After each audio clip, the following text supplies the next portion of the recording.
Seperti ikan di laut yang dagingnya tidak menjadi asin walaupun airnya adalah asin, begitulah seharusnya kehidupan orang Kristen. Orang Kristen berada di dunia ini yang penuh dengan kejahatan dan moral yang jatuh, tetapi seharusnya kekristenan itu tidak sama dengan dunia ini. Dan kita akan belajar dari Roma 12 ayat 2 tentang bagaimana Rasul Paulus mengingatkan kepada orang Kristen untuk mereka tidak menjadi seperti dunia ini.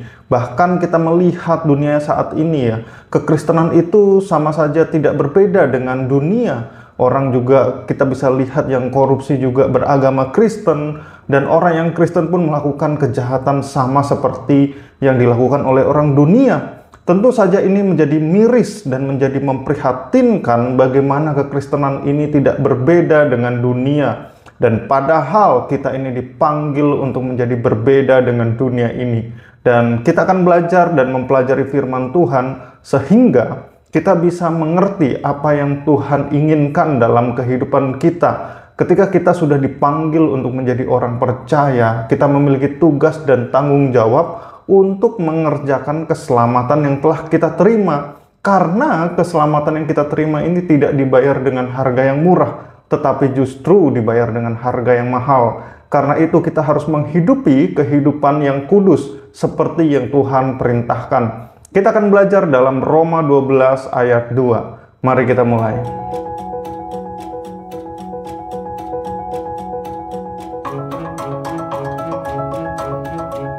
Sebelum kita belajar mengenai ayat ini, kita akan membaca ayat ini terlebih dahulu. Kita baca di dalam Roma 12 ayat 2 berbunyi, "Janganlah kamu menjadi serupa dengan dunia ini, tetapi berubahlah oleh pembaharuan budimu, sehingga kamu dapat membedakan manakah kehendak Allah, apa yang baik, yang berkenan kepada Allah, dan yang sempurna." Demikian pembacaan firman Tuhan, dan kita akan belajar mengenai ayat ini.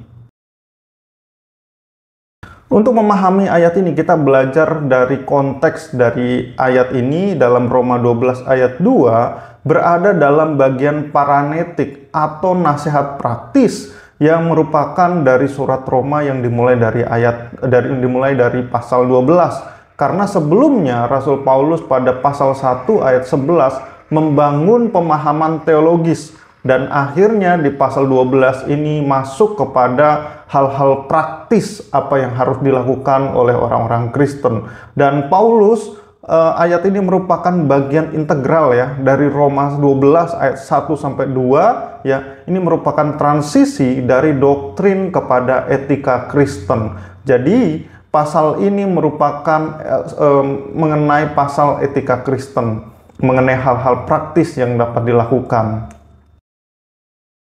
Lalu kita juga akan melihat analisa dari kata kunci yang terdapat dalam ayat ini. Misalnya, janganlah kamu menjadi serupa. Nah, kata serupa di sini berasal dari kata syskematasio, yang berarti adalah mengambil bentuk eksternal sesuai dengan pola yang ada di luar dengan pola yang tertentu. Nah, lalu kata ini juga merupakan bentuk dari present imperatif pasif yang menunjukkan larangan yang berkelanjutan, bukan hanya larangan pada satu waktu tertentu ya, tetapi ini merupakan larangan yang terus-menerus yang harus dilakukan. Lalu Paulus juga apa yang dilarang di sini merupakan konformitas pasif terhadap pola-pola yang ada di dalam dunia. Jadi dunia ini memiliki sebuah pola ya, pola moral dan pola kehidupan. Nah, itu yang kita larang untuk menjadi serupa dengan pola yang ada di dalam dunia ini.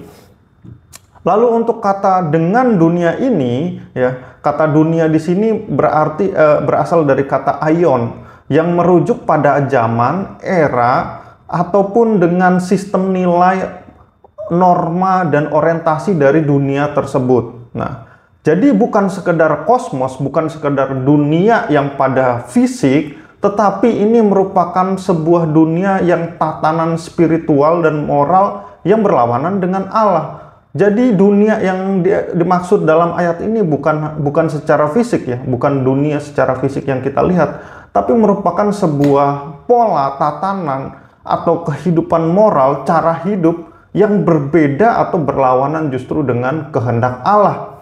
Nah, Lalu kata ini ya, dunia ini itu dari tauto yang menekankan karakter temporal atau sementara dari sistem dunia ini. Jadi dunia ini merupakan sistem temporal, sistem sementara yang ada di dalam dunia ini. Nah, kita diminta untuk tidak menyerupai dengan tatanan yang ada di dalam dunia ini. Lalu selanjutnya kata tetapi berubahlah. Nah, berubah di sini asal katanya dari metamorfo, akar katanya dari metamorfosis. Mungkin kita tahu bahwa metamorfosis itu seperti misalnya dari ulat menjadi kupu-kupu. Nah, kata inilah yang digunakan untuk kita berubah. Dan menurut saya ini merupakan panggilan orang percaya untuk berubah dari manusia lama menjadi manusia baru. Ya, metamorfosis, kita harus berubah secara radikal, secara transformasi yang mendalam dari dalam diri kita. Lalu kata metamorfo ini juga merupakan bentuk present imperatif pasif yang berarti adalah proses berkelanjutan yang dilakukan oleh kuasa ilahi. Jadi perubahan metamorfo ini tidak bisa dilakukan dengan kekuatan sendiri, tetapi membutuhkan kuasa ilahi untuk mendorong perubahan tersebut. Dan juga membutuhkan kerjasama dari diri kita untuk untuk kita bisa menjalankan perubahan ini. Nah, kontras dengan konformitas eksternal yang merupakan adalah perubahan sementara kalau kita mengambil pola dari dunia, sebaliknya berubah ini merupakan perubahan yang esensi, perubahan inti yang dari dalam diri seseorang. Lanjut ke kata oleh pembaharuan budimu.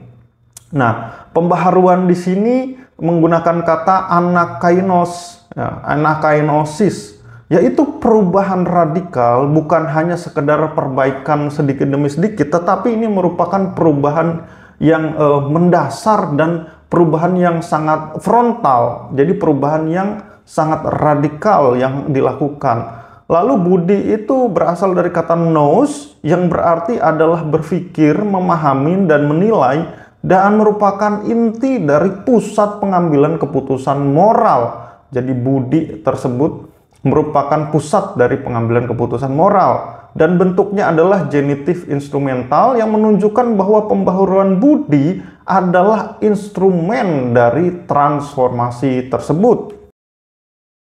Kita lanjut kepada bagian analisa secara teologis. Jadi dari ayat ini kita bisa dapatkan 3 analisa teologis, yaitu eskatologi, antropologi, dan soteriologi. Dari eskatologi, ya, Roma 12 ayat 2 ini mencerminkan ketegangan eskatologi Paulus, bahwa orang percaya hidup di dunia ini, aion ini, tetapi tidak boleh dibentuk oleh dunia ini. Ya. Jadi ada sebuah perubahan yang harus dilakukan. Nah, jadi mereka ini, orang Kristen ini adalah warga zaman yang akan datang. Kita ini warga yang akan datang, tetapi hidup dalam zaman saat ini. Nah, karena kita ini adalah warga kerajaan sorga yang harus mencerminkan nilai-nilai kerajaan sorga. Dan kita tidak boleh hidup seperti apa yang terjadi pada zaman saat ini. Itu merupakan eskatologinya. Lalu antropologinya, pembaharuan nous atau akal budi ini menunjukkan konsep Paulus yang tentang manusia itu sebuah yang holistik, yang menyeluruh. Nah, budi bukan sekedar intelektual. Budi itu bukan sekedar pikiran kita, tetapi juga pusat kepribadian yang mempengaruhi seluruh keberadaan kita ini.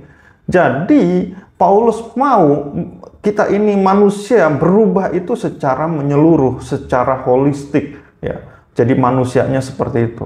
Lalu dalam bentuk soteriologi, transformasi ini merupakan kelanjutan dari pembenaran. Kalau kita baca dari Roma 1, ya, pasal 1 sampai Roma pasal 11, Paulus membentuk sebuah teologi untuk kita ini berubah secara dasar pikiran. Nah, bahwa kita ini adalah dibenarkan oleh iman. Nah, dalam Roma 1 ayat Roma 11 Roma pasal 1 sampai 11 menjelaskan mengenai pembenaran oleh iman. Nah, bukan oleh usaha manusia untuk menyenangkan Allah, tetapi respon terhadap karunia yang diterima. Jadi ayat ini merupakan respon dari pembenaran yang kita sudah terima, karena kita dibenarkan oleh iman, ya kan, bukan oleh perbuatan kita. Tetapi respon kita setelah kita dibenarkan ini merupakan kita itu harus berubah, jadi tidak menjadi sama. Ketika orang Kristen dipanggil untuk menjadi orang percaya, Tuhan tidak mau kita itu tetap sama seperti keadaan sebelumnya, tapi kita itu berharapnya adalah kita menjadi berubah. Nah, ada transformasi di dalam diri kita. Dalam ayat ini juga kita melihat ada 3 dimensi dari kehendak Allah, yaitu yang baik, yang berkenan, dan yang sempurna. Maksudnya yang baik itu adalah apa? Merupakan kebaikan intrinsik yang sesuai dengan karakter Allah. Jadi baik di sini bukan baiknya manusia, tetapi baik menurut versinya Tuhan, versinya Allah. Karena bisa jadi berbeda. Baik menurut manusia belum tentu sama seperti apa yang Tuhan katakan baik. Nah, baik juga merupakan dimensi dari ontologis atau merupakan hakikat sendiri dari kehendak Allah. Jadi Tuhan punya kehendak dan kehendaknya itu adalah kebaikan. Dan kita harus mengejar kebaikan menurut dari kehendak Allah. Lalu yang berkenan merupakan sesuatu perbuatan atau perkataan yang menyenangkan hati Allah. Artinya berkenan. Artinya Tuhan itu suka mengenai hal tersebut. Nah, ini merupakan dimensi relasional hubungan kita dengan Tuhan. Ibaratnya kalau kita mau menyenangkan Bapa kita di dunia, maka kita melakukan apa yang hatinya suka. Begitupun dengan Tuhan, ada hal-hal yang menyukakan hati Tuhan, dan itu yang harus kita kejar, itu yang harus kita lakukan. Lalu bagian yang lain adalah yang sempurna. Nah, kesempurnaan ini berarti kita ini mencapai suatu tujuan yang Tuhan maksudkan sebelumnya. Nah, ini yang kita kejar. Bahkan juga Rasul Paulus mengatakan bahwa dia juga mengejar terus kesempurnaan ini. Nah, dari dimensi teologis, kehendak Allah yang mengarah kepada kedewasaan spiritual. Jadi kesempurnaan ini merupakan tahap di mana seseorang tersebut mengalami kedewasaan yang sempurna, kedewasaan rohani yang sempurna, yang bukan hanya baik, berkenan, tetapi juga yang sempurna. Jadi dalam tahap kedewasaan. Kesimpulannya dari ayat ini adalah apa? Bahwa transformasi moral itu adalah buah alami dari pembenaran oleh iman. Jadi ketika kita dibenarkan, kita akan menghasilkan buah alami.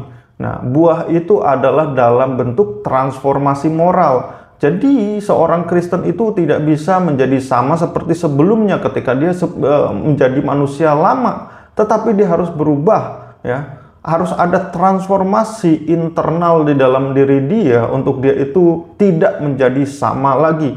Dan ini dilakukan oleh dari kehendak Tuhan dan juga merupakan respon kita terhadap karunia yang sudah kita terima. Nah, ketika kita dibenarkan bukan berarti kita bebas dari hukum-hukum moral dan hukum-hukum yang lain, tetapi kita ini terikat oleh hukum kasih. Jadi kita memiliki tanggung jawab moral. Apalagi kita ini adalah duta kerajaan sorga. Artinya kita orang Kristen ini dilihat oleh orang lain. Jangan sampai orang lain tidak mengenal Tuhan, bahkan menjauhi Tuhan hanya karena perbuatan dan tindakan kita itu yang tidak bermoral. Nah, transformasi ini juga harus terjadi setiap hari hingga akhirnya kita mencapai kepada kesempurnaan. Jadi transformasi ini bukan terjadi satu kali, bukan terjadi beberapa kali, tapi harus terjadi setiap hari. Sampai kapan? Sampai kita ini sudah sempurna. Nah, ini merupakan panggilan bagi kita, orang percaya, untuk menjalaninya setiap hari. Saya berharap bahwa orang Kristen, kita, saya dan saudara ini mengalami suatu pembaharuan terus-menerus.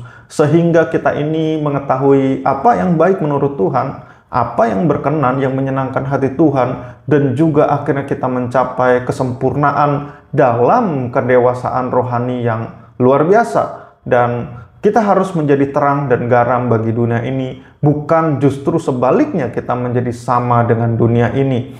Demikian kita sudah belajar Alkitab, semoga ini menjadi berkat untuk kita semua dan sampai ketemu di video berikutnya. Tuhan Yesus memberkati.